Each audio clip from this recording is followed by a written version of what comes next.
Mon nom est Krishna Rao. Je travaille en tant que directeur général à l'étranger. Heureusement, aujourd'hui, par chance, je suis venu ici avec l'un de mes amis qui m'a amené ici aujourd'hui. En fait, Dr Zakir, je l'ai vu à la télévision et je veux dire que c'est une grande opportunité que Dieu m'a donnée de le voir personnellement et de poser une question que j'ai toujours eue dans ma vie. Pourquoi Dieu n'a-t-il pas créé une seule religion pour tout le monde? Ainsi, la paix aurait prévalu sur cette terre. Il le savait ou il ne le savait pas que ces problèmes allaient être rencontrés. Frère, très bonne question, question très importante. Pourquoi Dieu n'a-t-il pas créé une seule religion? Pourquoi a-t-il créé toutes les différentes religions pour qu'il n'y ait pas de confusion, pas de combat? Et je suis d'accord avec lui, c'est une très bonne question. Et si vous lisez le Coran, Allah dit dans le Coran, dans la sourate Al-Imran, chapitre numéro 3, verset numéro 19, la seule religion acceptable aux yeux d'Allah est l'islam. L'islam signifie soumettre sa volonté au Tout-Puissant. Donc si vous lisez toutes les religions, le Tout-Puissant n'a envoyé que des messagers.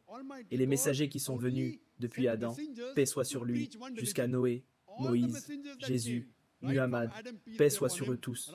Tous les prophètes et notre bien-aimé prophète a dit, il y avait 124 000 messagers envoyés sur la face de la terre. Et il est mentionné dans le Coran, dans la sourate Al-Fatiha, chapitre 35, verset 24. Il n'y a pas de nation ou de tribu à qui nous n'avons pas envoyé d'avertisseurs ou de guides. Allah dit dans la sourate Al-Fatiha, chapitre numéro 19, verset 13, verset 7. Et à chaque peuple, nous avons envoyé un avertisseur. Maintenant, tous les messagers qui sont venus, frères, ils n'ont enseigné rien d'autre que de soumettre leur volonté au Tout-Puissant. Et le message de base que tous ces messagers ont enseigné est l'unicité de Dieu. Il n'a pas engendré, il n'a pas de mère, il n'a pas de père, il est unique, il n'y a rien comme lui. Mais avec le temps, tout ce que les messagers ont prêché, cela a été corrompu. Et si vous avez entendu mon discours, j'ai mentionné que la plupart des écritures qui sont venues avant le Coran, elles ont été changées. Et Allah dit dans le Coran, à plusieurs endroits, s'il le voulait, il aurait pu faire que tout le monde soumette sa volonté à Dieu, tout le monde musulman. Voyez-vous, musulmans frères, ne le prenez pas comme une religion. Le véritable sens de l'islam, c'est une religion, c'est une façon de vivre, soumettre sa volonté à Dieu. Et musulman ne signifie pas une personne qui a pour nom Zakir, Abdullah, Sultan. Musulman signifie une personne qui soumet sa volonté à Dieu. Si vous soumettez votre volonté à Dieu en arabe, je vous appellerai musulman. Donc, ne vous fiez pas aux étiquettes données, Sultan, Zakir, Abdullah. Musulman en arabe signifie une personne qui soumet sa volonté à Dieu. Tous les messagers qui sont venus, ils ont enseigné que nous devons soumettre notre volonté à Dieu. Tous ont enseigné le monothéisme. Tous ont enseigné le tawhid. Mais avec le temps, toutes ces écritures ont continué à changer.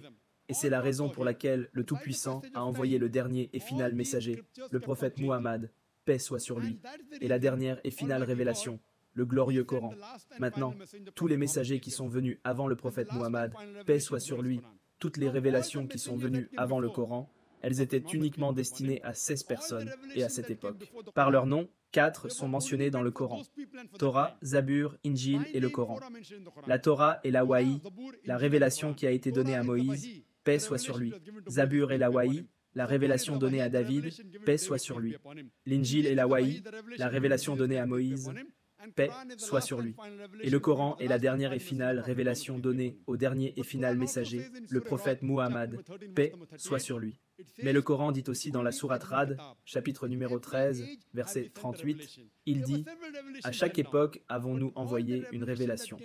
Il y a eu plusieurs révélations envoyées, mais toutes les révélations qui sont venues avant le Coran et tous les messagers qui sont venus avant le prophète Muhammad, ils n'ont été envoyés que pour ces personnes et pour cette époque. C'est la raison pour laquelle le Tout-Puissant n'a pas jugé bon de les préserver. Mais puisque le Coran est la dernière et finale révélation, non seulement envoyée aux musulmans ou aux arabes, elle est envoyée pour toute l'humanité.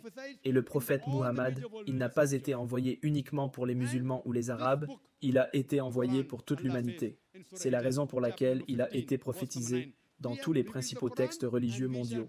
Et ce livre, le Coran, Allah dit dans la sourate Hijr, chapitre numéro 15, verset 9, « Nous avons révélé le Coran et nous le protégerons de la corruption. » Donc, ce que nous réalisons, c'est que le Tout-Puissant a envoyé des messagers pour prêcher une seule religion, c'est-à-dire soumettre sa volonté au Tout-Puissant. En arabe, je dis islam.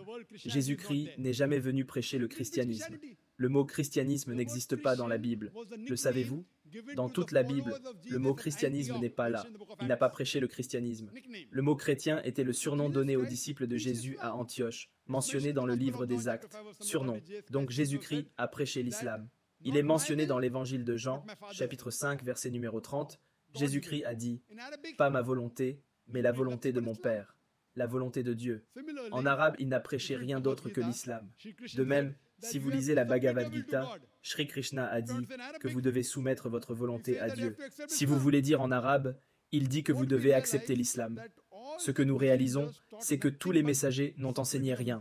Rien d'autre que de soumettre une volonté à Dieu. C'est la raison pour laquelle le Coran dit dans la sourate Imran, chapitre 3, verset numéro 19, « La seule façon de vivre acceptée aux yeux de Dieu, c'est de soumettre sa volonté au Tout-Puissant. » Ce à quoi nous devons revenir, ce sont les Écritures originales. Revenir au commandement du Tout-Puissant et soumettre votre volonté, le commandement de Dieu, et ensuite vous suivrez le chemin droit. J'espère que cela répond à la question. Merci.